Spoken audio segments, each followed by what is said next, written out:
జలాలుద్దీన్ టైంలో ఓడిపోయిన మంగోళ్ళంతా ఈయన ఇస్లాంను స్వీకరించి నయా ముస్లింలుగా ఏర్పడ్డారు. ఈ నయా ముస్లింలే ఢిల్లీ ప్రాంతంలో స్థిరపడ్డారు. అందుకని ఆరున్న ప్రాంతాన్ని మొత్తం మొగల్పురా అంటారు.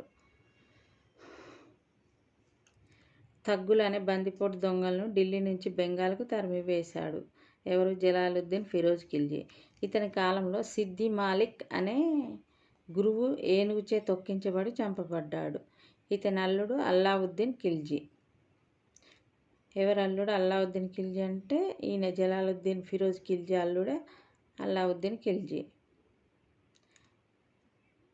అయితే ఇతను కారా అనే ప్లేసు కారాకు గవర్నర్గా పనిచేస్తూ యాదవ రాజ్యంపై దండెత్తి దేవగిరి నుండి భారీగా సంపదను దోచుకున్నాడట.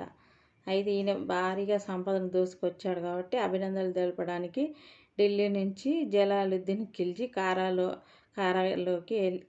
ఆ ప్రాంతానికి వెళ్ళి అల్లావుద్దీన్ ఖిల్జీని అప్రిషియేట్ చేద్దామని వెళ్ళాడు.